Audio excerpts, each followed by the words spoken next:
இடத்தில்தான் மனித தலையோடு விநாயக பெருமான் இருக்கார். சரி, யானை தலையை கொண்டு வந்து வச்சதுக்கு என்ன அர்த்தம்?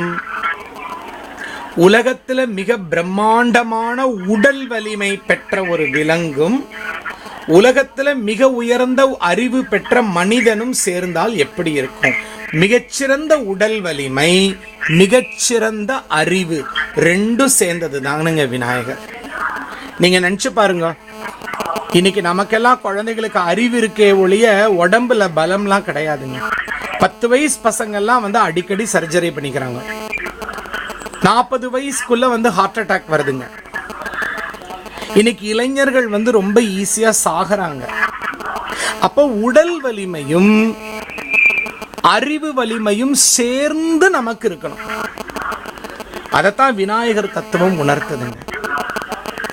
அப்ப பார்வதி தேவி அவள் வந்து இன்னொன்னு என்ன உணர்த்துறானா, இந்த ஸ்ரீமாதாங்கிறது மூலம் இந்த இப்ப சிவபெருமான் வீட்டுக்குள்ள, பார்வதியோட வீட்டுக்குள்ள வராருன்னா என்ன அர்த்தம்னா, நமக்கெல்லாம் மூல காரணமா இருக்கக்கூடிய அந்த மெய்யுணர்வு அது சொல்லுது. இங்க பாரு, எல்லாத்துக்குமே பிரம்மமாகிய நான் தான் மூல காரணம்னு உணருனா நம்ம அறிவு வந்து அதை உணர மாட்டேங்குது.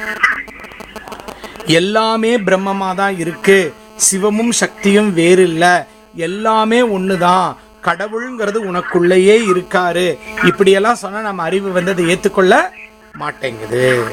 அந்த மூடத்தனமான அறிவைத்தான் அவர் வெட்டி எடுத்தார். புரிஞ்சுதுங்களா? அந்த மூடத்தனமான அறிவு விலகினாதான் நீங்க வாழ்க்கையில மேற்கொண்டு எல்லாத்தையும் செய்ய முடியுங்கிறதுனால அந்த விநாயகரை முழு முதல் பொருளாக மதிக்கிறோம். ஆக்சுவலா விநாயகருக்கு வந்து, விநாயகர் யார் தெரியுங்களா? பிரம்மா தான் விநாயகர். சரஸ்வதியுடைய கணவன் பிரம்மதேவன் தான் விநாயகர். ஏன்னா அவர் தான் படைக்கிறார். படைப்பு இல்லாம எப்படிங்க இருக்க முடியும் இல்லைங்களா? நீங்க நினைச்சு பாருங்க, இன்னைக்கு லலிதா சகஸ்ரநாமம் நீங்க சொல்றீங்க, அந்த புஸ்தகம்னு ஒண்ணு இருக்கிறதுனால தான் உட்காந்து சொல்றீங்க. அப்புறம் செல்போன் ஒண்ணு இருக்கிறதுனால தான் நீங்க வந்து அதை கேட்கறீங்க. அப்போ நமக்குள்ள அந்த படைப்பு சக்தி தான் பிரம்மாங்க. இந்த படைப்பு சக்தி எங்க இருக்குதுனாங்க, உங்களுடைய முதுகு தண்டு முடியிற இடத்த கொஞ்சம் தொட்டு பாருங்க பார்க்கலாம். முதுகு தண்டு முடியிற இடம், அந்த கீழே வந்து அந்த எலும்பு கிட்ட ஒரு நரம்பு முடிச்சு இருக்குங்க. அந்த நரம்பு முடிச்சுல தான் அந்த படைப்பு சக்தி அதிகம் இருக்கு. யாராவது யோகா குண்டலினி கத்துட்டு இருந்தீங்கன்னா அந்த இடத்துல கையை வச்சு அமுத்தி தான் குண்டலினி யோகம் கத்து கொடுப்பாங்க. அந்த நரம்பு முடிச்சுக்கள் அந்த இடத்துல இருக்கிற இடத்துக்கு மூலாதார சக்கரம் அப்படின்னு பேர். சக்கரம்னா ஒரு இடத்துல இருந்து இன்னொரு இடத்துக்கு நம்மளை எடுத்துட்டு போற ஒரு வண்டியோட உறுப்பு. அந்த மூலாதார சக்கரம்ங்கிறது என்னன்னா, அங்கதான் நம்மளுடைய எண்ணம் தோன்றுது. உதாரணத்துக்கு பாருங்க, இன்னைக்கு ஒண்ணும் இல்லைங்க, நைட்டு உங்களுக்கு இப்ப தோணுது, இன்னைக்கு நைட்டு போய் உப்மா பண்ணிடலாம் அப்படின்னு தோன்றது. அந்த எண்ணம் அந்த இடத்துல தான் ஆரம்பமாகுதுங்கிறாங்க. அறிவியல் பூர்வமா அந்த முதல் எண்ணம், அந்த காரணமான எண்ணம் அந்த மூலாதார சக்கரத்துல தோன்றதுனாலதான் விநாயக பெருமானுக்கு அந்த மூலாதார மூர்த்தி, முழு முதல் மூர்த்தி அப்படின்னு பேர் வச்சு அவரை வழிபடும் போது அந்த சக்கரம் நல்லா வேலை செய்ய ஆரம்பிச்சிடும். அப்ப ஸ்ரீமாதா என்று நம்ம இன்னைக்கு சொல்லும் போது அவள் ஞானமாகிய ஆன்மீக செல்வமாகிய ஞானம் நிறைந்த ஒரு மகனாய் நமக்கு தருகிறாள். நம் தாய் நம்மை அப்படி படைத்திருக்கிறதால தான் இன்னைக்கு இந்த சத்சங்கம் நமக்கு செய்ய முடிந்தது.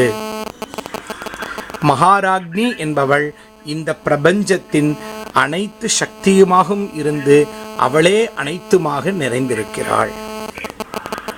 இந்த 2 நாமங்களை நம்ம பூர்த்தி பண்றோங்க. விநாயகர் சதுர்த்தி விழாவை மூல மந்திரங்கள் நன்றாக ஜெபித்து நல்லா அந்த அன்னைக்கு விநாயகர் சதுர்த்தி அன்னைக்கு என்னுடைய குரு எனக்கு என்ன சொல்லி கொடுத்திருக்காருன்னா, இந்த வருஷத்துக்கு ஏதாவது ஒரு நல்ல காரியம் செய்யணும்னு அந்த அன்னைக்கு நீங்க சங்கல்பம் பண்ணுங்க. இந்த வருடத்துல நான் இப்படி இருப்பேன்.